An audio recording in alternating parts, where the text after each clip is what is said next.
Yo, bonjour la famille, j'espère que vous allez bien. Moi, c'est Nietzsche le Catalan sur votre écran.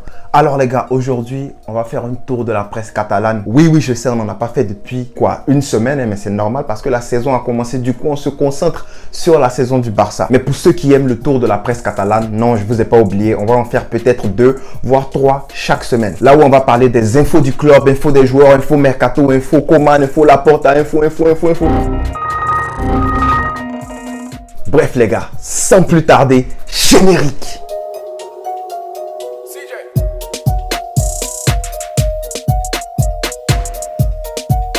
Alors les gars, pour commencer, on va se rendre en Angleterre, on va se rendre à Londres, on va parler de Aubameyang. Aubameyang au FC Barcelone, c'est bien sûr une rumeur que vous avez sans doute entendue dans la presse catalane, dans la presse anglaise, dans la presse française. Aubameyang au FC Barcelone, la presse anglaise avait dit qu'il était proche de signer au Barça. En fait, ce qu'il faut savoir, c'est que Arteta ne s'entendrait pas vraiment avec Aubameyang actuellement. Du coup, ils veulent le vendre. Et vu que le Barça est en quête d'un attaquant de pointe, ils veulent nous faire oublier la piste Haaland. Non mais ça va pas ou quoi, on va pas oublier Haaland. Aubameyang au Barça, en tout cas moi, c'est mon avis.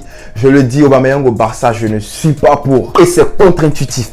Pourquoi je dis ça? Aubameyang a 32 ans. Et on le sait, c'est l'un des biggest earners de la PL, de la Première Ligue. Un gars qui a un gros salaire comme ça et qui a déjà 32 ans. Il lui reste quoi? 2 voire 3 ans gros max au haut niveau. On va le prendre au FC Barcelone pour venir être aussi un des plus gros earners au Barça. Sachant qu'on veut offload la masse salariale, je pense que ça pourrait pas être possible. Avec Laporta aussi qui avait dit qu'il ne veut plus signer des joueurs moyens, mais il veut faire plutôt une combinaison entre les jeunes de la Masia et des joueurs excellents, allant d'entre griffes.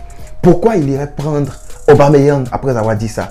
Je comprends pas. En tout cas, moi, Aubameyang au Barça, je n'en veux pas. Et oui, je l'ai dit, je le répète, Aubameyang, c'est un joueur moyen. Alors, la presse avait même parlé de Coutinho en échange avec Aubameyang. Et ça, c'était une rumeur. Je vous dis, n'écoutez même pas ça. Ça ne sera pas possible. En tout cas, moi, je suis au FC Barcelone, là. Faire échange Coutinho-Aubameyang, désolé, mais je prends pas. En parlant de Coutinho, on sait que le Barça a essayé de le offload, de le vendre. Ça fait quoi? 1 an, voire 2 ans qu'on essaie de se séparer de ce gars-là, mais c'est très difficile. En fait, personne ne veut Coutinho. Pourtant, on sait que Coutinho, dans le fond, c'est un bon joueur. Oui, Coutinho, c'est un bon joueur de football. Et personne ne va me contredire là-dessus. Coutinho, c'est un très bon joueur de football. Mais si personne ne veut l'acheter, on sait pourquoi. Les gars, c'est le gros salaire de Coutinho. Coutinho a un contrat avec le FC Barcelone qui va jusqu'en 2023 avec un salaire qui est faramineux. Les gars, on parle de 24 millions d'euros par an ou 460 000 euros par semaine. C'est énorme pour un gars qui ne joue pas, pour un gars qui est le plus gros transfert du FC Barcelone. C'est pour ces raisons-là que personne ne veut signer Coutinho. Il n'y a aucun club qui peut matcher ce salaire-là. Et c'est grâce à qui, les gars? C'est grâce à Bartomeu, comme d'habitude. C'est lui l'instigateur du merdier au FC Barcelone. Qu'est-ce que vous voulez? Alors, selon moi, Coutinho, on va devoir l'inclure dans la reconstruction du Barça. Vu son salaire, vu ce qu'il gagne au Barça, vu le montant qu'il a coûté. Ah oui, monsieur, tu vas devoir jouer. Je te dis direct là, tu vas jouer. Tu vas devoir jouer jusqu'à te sortir les tripes.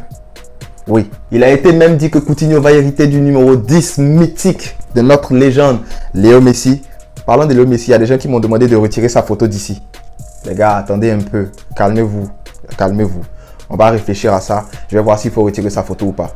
On revient sur Coutinho, les gars. Parlons du numéro 10. Il faut prendre cela avec des pincettes. On ne sait pas encore si c'est lui qui prendra le numéro 10 ou pas. Alors, moi, le numéro 10 là, c'est pas mon problème pour le moment parce que ça ne génère pas de l'argent. Mon problème actuellement, c'est que Coutinho a une clause dans son contrat qui dit que s'il joue encore 10 matchs avec le Barça, on va devoir payer 20 millions d'euros à Liverpool. Parce que oui, il va atteindre le milestone des 100 matchs avec le Barça. Gros problème déjà parce que dans ces 100 matchs avec le Barça là, Coutinho aura joué quoi? 2, 3 excellents matchs. On l'a pas payé pour jouer des matchs moyens comme ce que Braithwaite nous sort là. On l'a payé pour être au-dessus de la masse. On l'a payé pour être la crème de la crème. Est-ce que j'ai tort? Dites-moi ça en commentaire. Alors, parlant de cette clause-là, il y a des ambiguïtés, les gars. Il y a des ambiguïtés parce que, venant de certaines sources, cette clause-là serait vraiment là. Cette clause-là serait réelle. Même si cette clause-là a été revendue par Liverpool à un third party, cette clause-là est toujours d'actualité. C'est-à-dire que si Coutinho joue ses 10 matchs, on va devoir payer les 20 millions là au third party. Mais d'autres sources disent que cette clause-là n'est pas existante dans le contrat de Coutinho. Du coup, il y a un anguille sous roche, on ne comprend pas vraiment, c'est ambigu. Alors, mon avis, s'il y a quelque chose qui est sûr et certain, c'est que le Barça n'a pas 20 millions d'euros. Là, on est d'accord. Donc, si on ne voit pas Coutinho jouer cette saison, ça voudrait peut-être dire que la clause est d'actualité et on n'a pas les 20 millions à payer. Du coup, on va le laisser sur le banc.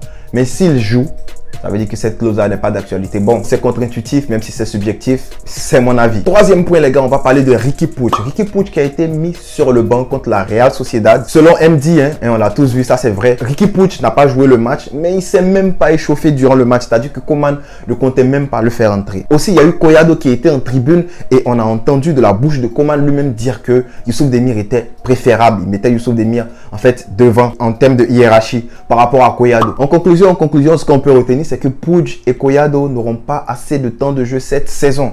Ils ne vont pas jouer assez de matchs comparé aux autres. Alors, selon Catalonia Radio, Puig ne baisse pas les bras et il voudrait rester au Barça pour montrer à Coman qu'il mérite de jouer. En fait, le petit veut convaincre Coman qu'il peut jouer dans cet effectif-là. Est-ce que c'est la bonne chose à faire? À vous de me le dire. Le prochain point, c'est Ray Manage versus Braithwaite. Non, on ne parle pas d'un match de tennis là. En fait, Braithwaite a fait un très bon match contre la Real Sociedad et il a convaincu la direction qu'il pouvait rester et qu'il pourrait au moins être un prétendant à la doublure de l'attaquant titulaire. Je ne sais pas ça sera qui par contre. Mais selon le journaliste Adrian Sanchez, Coman doit choisir entre Braithwaite et Ray Manage. Il y en a un qui doit quitter le club. Qui est-ce que ça sera? Question pour un champion.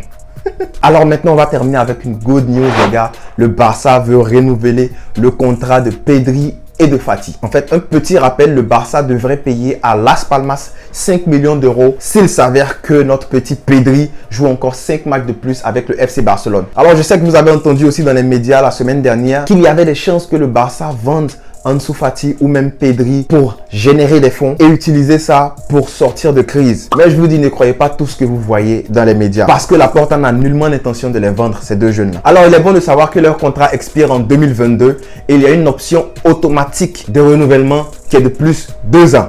Donc, le Barça pourrait automatiquement activer cette clause-là pour renouveler le contrat de 2 ans. Alors, le plan du Barça serait de renouveler nos deux pépites à la fin du mercato pour un plus long deal. Oui, parce qu'on mise sur les jeunes et on croit en ces deux jeunes-là. Il faut leur donner peut-être des contrats même de quoi 8 ans, 10 ans si vous voulez.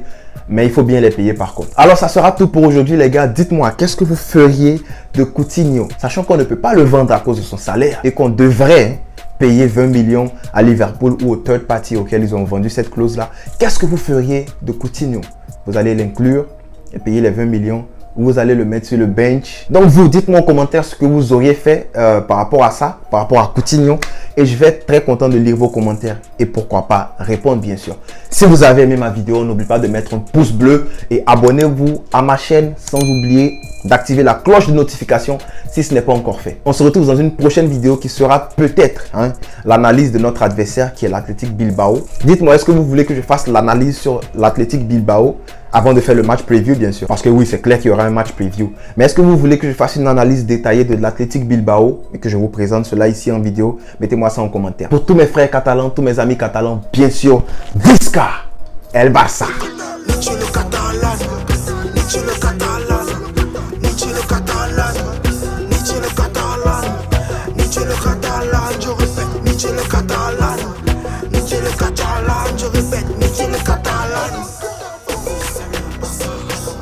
Oh, attendez. Si vous voulez vous abonner, c'est par là ou par là. Si vous voulez regarder une nouvelle vidéo, là c'est là.